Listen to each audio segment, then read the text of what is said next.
Hey guys, it's Lauren. And I'm Megan, and welcome back to the Scribe Squad Pod, a Fourth Wing book club.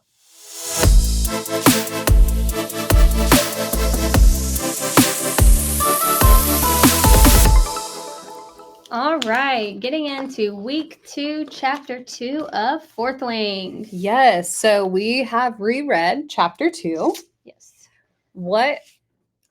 For a lot of adventure, this really doesn't cover a large timeline. No, I think it's literally 20 minutes Yes. of her entire time. Yeah. So I actually listened to this one because any real Fourth Wing fan should have both the physical copy and an audiobook, and this week was a little hectic for me. So one of the things that I picked up was the cadence of this as the book continued got faster. As she's crossing and all of that, it is like picked up really quickly. And I just thought that was interesting. So 20 minutes of Violet's life. Yes. And I thought it was interesting that Rebecca Yarros took an entire chapter just about the parapet. So I want to bring that back up at the end because I think that there is she used not when the beginning mirrors the end in a very specific situation, and I'll bring it up at the end, so not to ruin the flow of everything, but there's this very specific moment where you can tell Violet has changed, and I'm going to point it out to you. I'm very excited about it. Nice.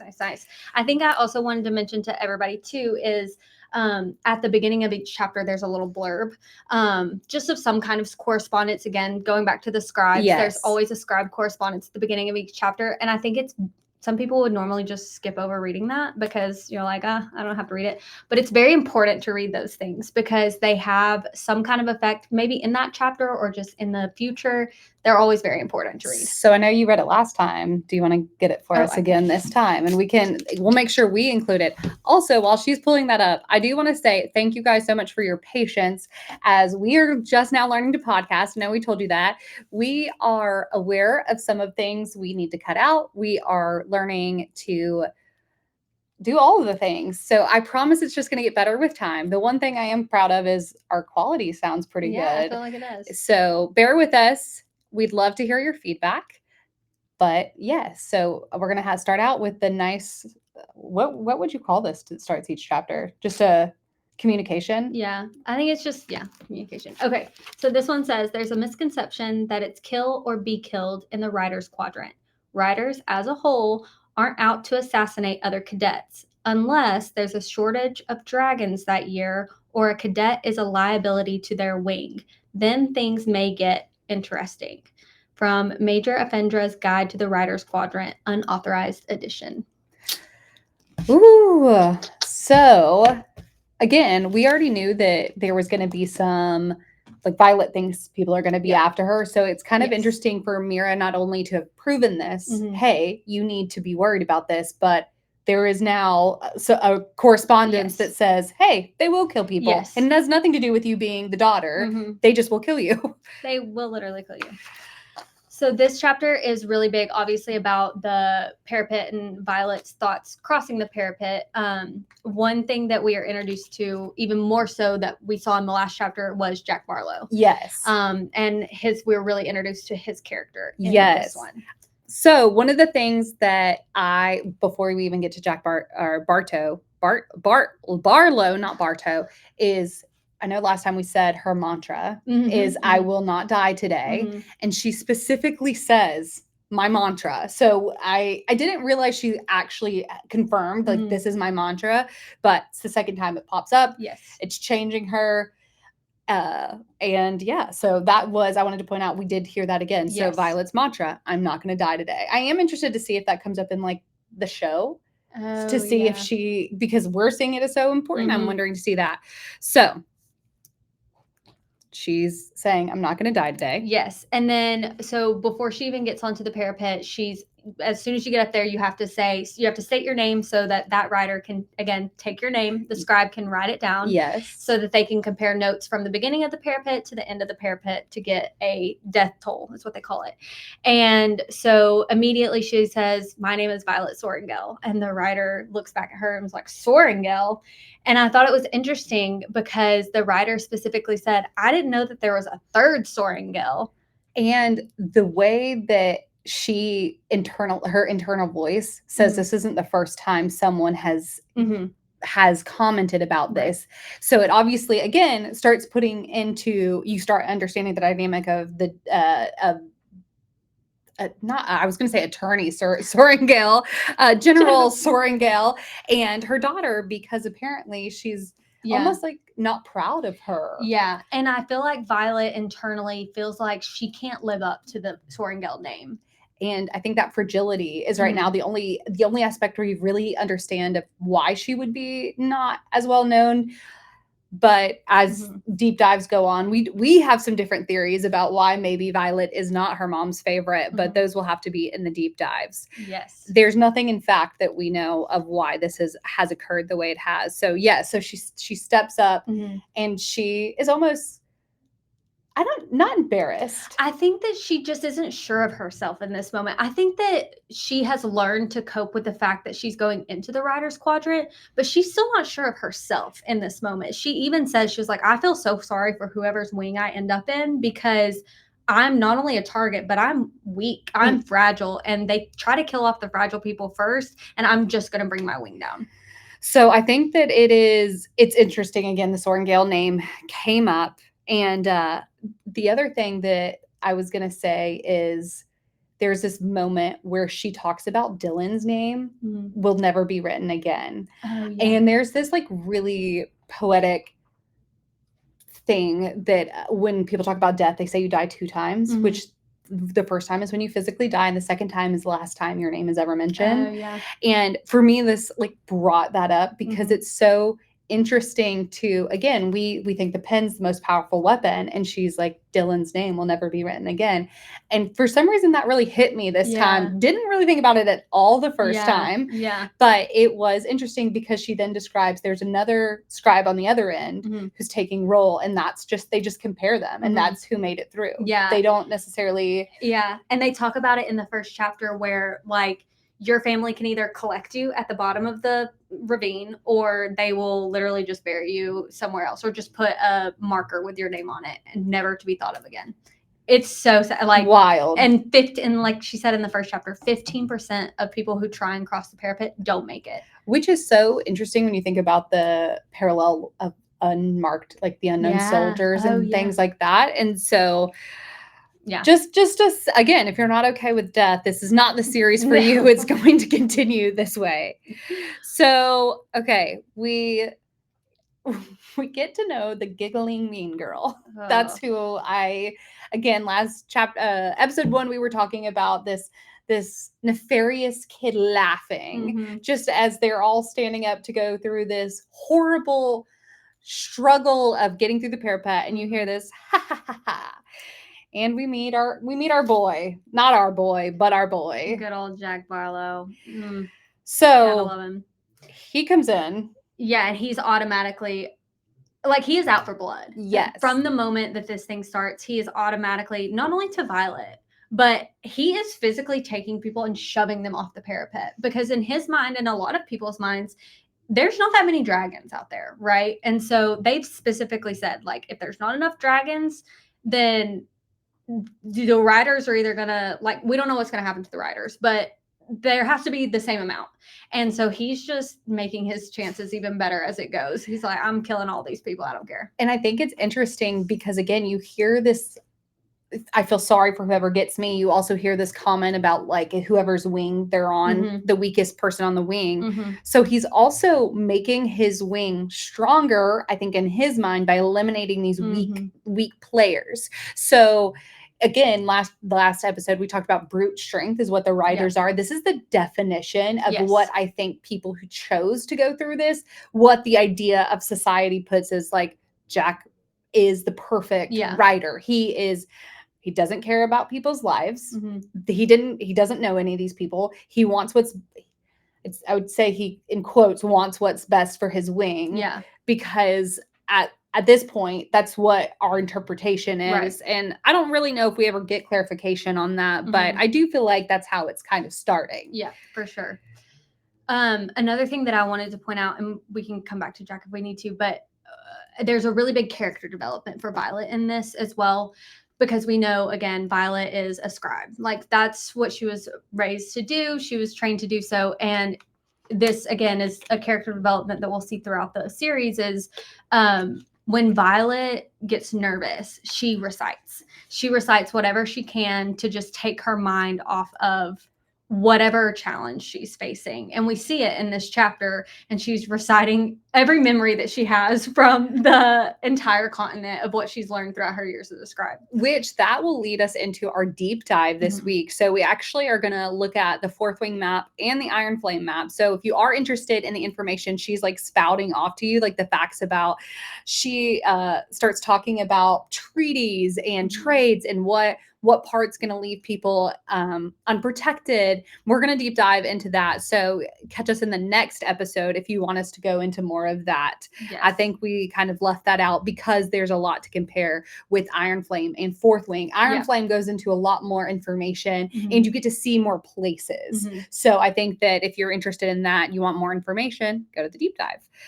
So yeah, so she is starting to. So do you do this at all? Do you have like any mantras or anything you say when you're nervous? Not particularly. So one of the best things when I was learning to public speak was the chemical that you release for being nervous and excited is the same one. So instead I say like, oh, I'm excited. I'm excited. I'm excited. So I was relating to her because I'm like, sometimes your mind just needs to be distracted. And her dad, she points it out. Her dad specifically says your mind already knows the answer. So just calm down and let it remember. Yes. So he's saying like, take out the complications of it and just let your body do the work that it knows how to do. And I think that line will end up coming back. It's not nothing. It's not nothing. It's not anything that right now that stuck out again as until I was reading it. I think that that's a good point that she knows mentally this has been indoctrinated in her, all this information, and she is going to be able to come up with stuff I don't think she even realizes that she knows. Right, exactly. Even from reading, just like she spent her entire life reading, she knows more about this challenge, these challenges she's facing than she realizes. Yeah, for sure. So she's very fast on her feet. This comes up again. So again, I talked about the cadence of the book. As she's, if you listen to the audiobook, you can almost hear her like speeding up as she's reading. Like the cadence, the way it's written is as she's spouting out the facts is so good. And you even, again, she talks about like which foot is stronger because of the boot that she has changed. So I think, again, thanks Mira. So she's talking about this. And the reason she's getting so fast and running is because Jack is coming after her. So as Lauren said, he literally threw off people behind her. She's watching this happen. It's pouring rain that she finds comfort in. That is also mentioned in the chapter. We know for a fact her mom wields storms. Yes. But it doesn't say that's why she finds comfort in there. Right. Yeah. So I wondered if it was. And yeah, exactly. And also another thing is I thought it was interesting that there's this huge storm because Violet even specifically says I think it's in the first chapter, she was like, the weather has never been like this on Parapet Day. It's always been like really clear. And then now there's a storm. She was like, she didn't come out right out and say thanks to my mom. Yes. But part of me infers of that is like maybe her mom is making it more challenging, either making it more challenging for Violet to prove herself more or to even get rid of other potential cadets. Yeah, or I mean, this has not been discussed, so this is a theory, not a spoiler. Yeah. I wonder if her mom is nervous. Yeah. And it's just the emotion coming out of her for her signet. Yeah. My daughter's going through this. Yeah. But it didn't happen with Mira because it doesn't really happen. Yeah, she said it doesn't happen like any other year in the Parapet. But she finds comfort in it. Yes. So that's so. Yeah, because she talks about growing up at Bisgayeth and it being lightning outside, and she loved that. Yeah. So she's watching this. So she starts speeding up. She's running. She's running. She's running. And very clearly, Jack is chasing her. Yes. It is not, there's no question if he's coming after her. And she slips at one point, and that's when she really notices Jack, because she slips and she like catches her bearings and she's like, I shouldn't look back, but I look back and Jack is like sprinting towards her, and she's not far from the end. She's like, I don't know, 15 feet maybe from the end. And she's like, oh snap, I have got to get a move on.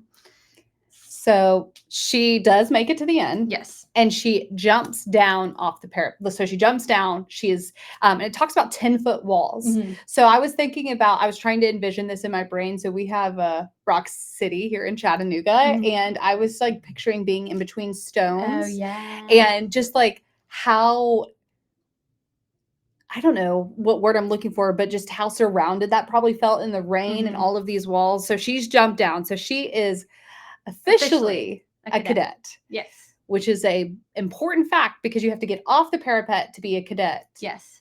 So as Jack is coming, he's coming towards her, and there is someone there just lackadaisically like writing like names down, who I guess that they're probably pretty jaded. Yeah, and they're probably used to this kind of like whatever, just come on. They realize that people are excited to get off the parapet, but they're also like, all right, I got 25 more names I gotta write down. Yes. Eventually. So they so she jumps down and Jack is after her. Mm-hmm.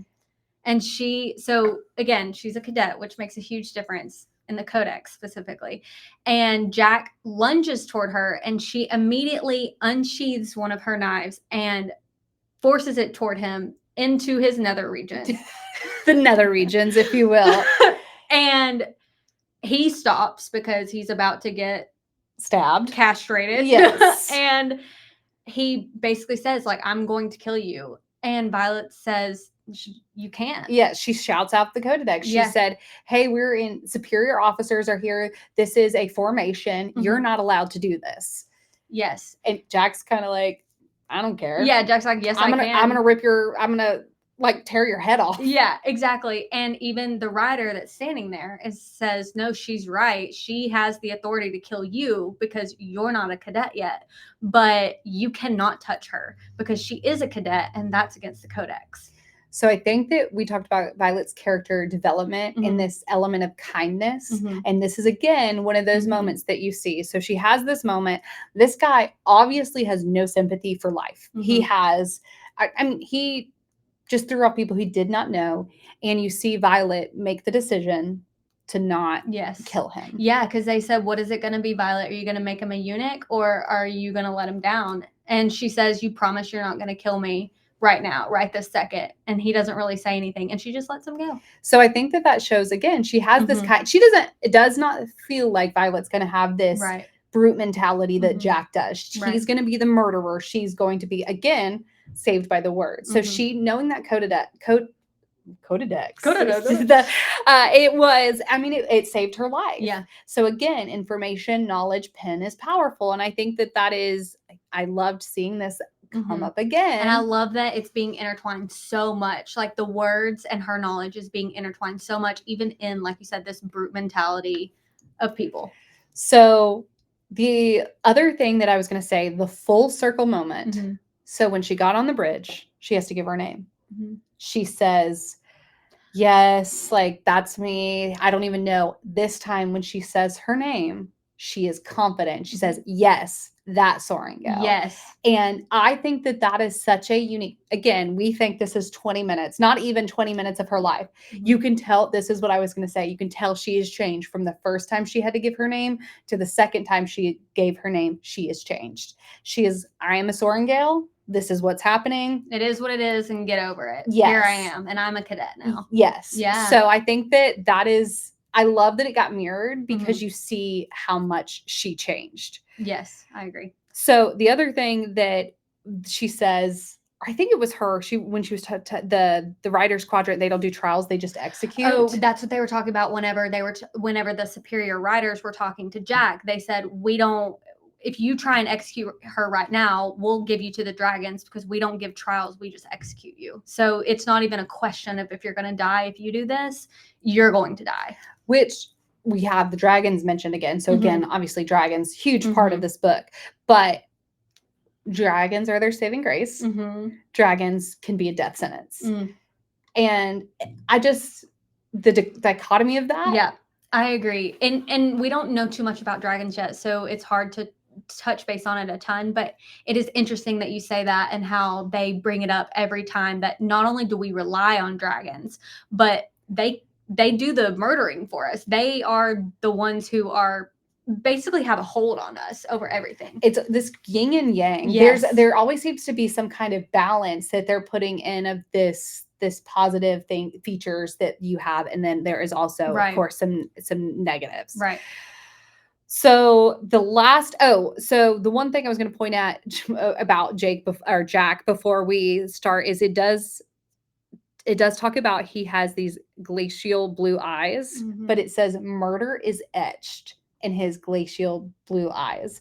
And I think it's very interesting. I'm going to compare this to when she looked at Xaden. So she has described now, like she's very much looking at people and talking about what they look like. But there was, the way she described Xaden was dark and it hurt. Pain is kind of the way I kind of felt. Right. But like Jack, she's like, murder. He's going to kill me. Yeah, he just, something about his eyes in general. And she, like you said, she's really big on eyes specifically. I've noticed that a lot too. And his was, they were 100% murder, and they were icy blue. Yes. Like, almost gave her chills. Kind of like a Malfoy or like those, like just those really deep, dark, like blue. I see it in my head while we were talking about it. Yeah. So the last part of this chapter leaves us knowing exactly where the two of these people stand. Love it. Jack, and the chapter ends with, "You're dead, Sorrengail, and I'm going to be the one that kills you." And that's what Jack says to Violet at the very end. And I just think that we have been set up. So we got affirmed that Jack is the mean girl. Jack is officially the mean girl. Yes, he is not a girl's girl at all. When we don't stand for not girls. Exactly. We need him to be a girl's girl. We'll see if he comes around. There is a lot still left to be discovered. It's 20 minutes in. Yeah. And I do think the next chapters pick up and cover a lot quicker, but this was development was needed to see. I agree. The change that happened so quickly with her. And you see why, I think you kind of see why the parapet is so important to weed out, not even just the weak people, but like there were a lot of decisions made by each person, how they dressed, what they carried, who you got in line with, how you formed alliances saved Ree. And I think that showed us a lot about why the parapet is so important. And also, they talk about it in the first chapter, but everything that they do in the Writer's Quadrant is not just to do it, right? There's a reason for everything. And one of the things specifically that they talk about, again, in the first chapter was the parapet is done not only for all of those things that you also just said, but also, can you walk across your dragon while there's storms wielding and while there's wind, and what are you wearing? And that's to be able to see if, are you even able to walk on your dragon if you get bonded? I didn't think about the physical requirement. Yeah. And the last part of it was, it's callousing you to death. Yes. So you were watching your peers fall off, be thrown off, make decisions, and the riders are going to face a lot of death, and how you react in those situations is so important, because an overreaction could be the difference between you living or dying. And I think it's interesting. It doesn't tell us the history of how the parapet was